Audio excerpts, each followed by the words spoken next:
Ready হয়ে কাঁধে bag ঝুলিয়ে আমরা সিএনজি নিয়ে রওনা দিলাম। উদ্দেশ্য সেই আমার কাচ্চি খাওয়া। আমরা কোথায় গেলাম? সুলতান ডাইনে চলে গেলাম আমাদের পছন্দের কাচ্চি খাওয়ার জন্য। কাচ্চিটা অনেক মজার দেখে মনে হচ্ছে না? আমাদের খেয়ে অনেক মজা লেগেছে। আমরা 3 জন,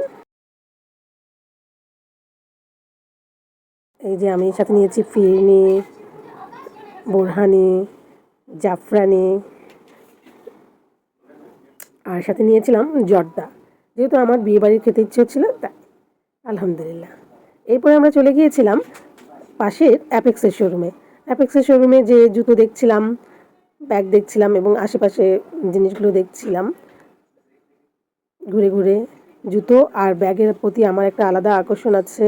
আমি খুঁটে খুঁটে দেখছিলাম যে কোন জুতো কেনা যায়, পছন্দ করা যায়।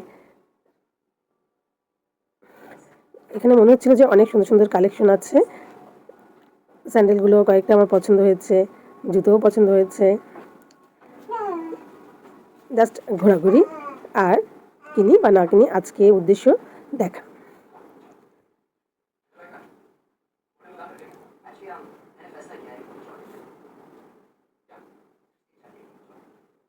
সব কিছু দেখতে দেখতে আমার চোখ পড়ে গেল সুন্দর দুটো ব্যাগে। ব্যাগ দুটো দারুণ ছিল। এই যে ব্যাগ বললাম না, আমার ব্যাগ আর জুতার প্রতি আলাদা একটা আকর্ষণ আছে। সেখান থেকে আমরা চলে গেলাম যমুনা ফিউচার পার্কে। যেহেতু সুলতান ডাইনের পাশেই ছিল আর এত কাছাকাছি আসবো, যমুনায় যাব না তা হয় না। যমুনা ফিউচার পার্কে গেলাম, দেখি কিছু কেনা যায় কিনা, না হলে ঘোরাঘুরি। এই যে আমার বেবির জন্য জুতো কিনে ফেলেছি আমরা অ্যাপেক্স থেকে। অ্যাপেক্সের কালেকশনগুলো আবার ঘুরে ঘুরে দেখছিলাম যে কী কী কালেকশন আছে, নতুন কিছু এসেছে কিনা বা কিছু পছন্দ হয় কিনা, পছন্দ হলে কিনে নেওয়া যাবে। তারপর অ্যাপেক্স থেকে বের হয়ে আমরা হাঁটছিলাম। সুন্দর এই গাড়িটা সবসময় দেখা যায় যমুনা ফিউচার পার্কে, ভালো লাগে। বাচ্চারা গাড়িতে করে ঘুরতে খুব পছন্দ করে, বড়রাও উঠতে পারে।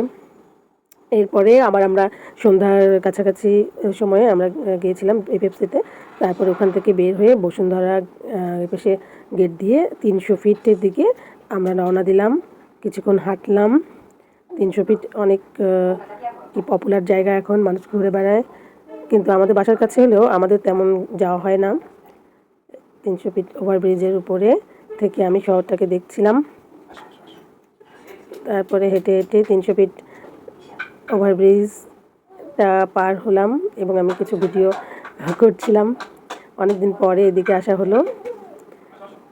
তারপরে এই যে অটো রিকশায় করে আমরা বাসার দিকে রওনা দিলাম। রাতের শহরে চারপাশ দেখতে খুব ভালো লাগছিল, সুন্দর সবুজ, অনেক আলো। ছোটোবেলায় আমার ঢাকা খুব পছন্দের ছিল, ঢাকা আমার খুব প্রিয় একটা শহর ছিল। যদিও এখন পছন্দ, কিন্তু পছন্দের চেয়ে প্রয়োজন বেশি, প্রয়োজনেই থাকা হয়। আমরা বাসার কাছাকাছি চলে এসেছি। এই তো বাসায় এসে ফ্রেশ হয়ে 1 কাপ চা খেলাম। ঘোরাঘুরি এ পর্যন্তই। আল্লাহ হাফেজ।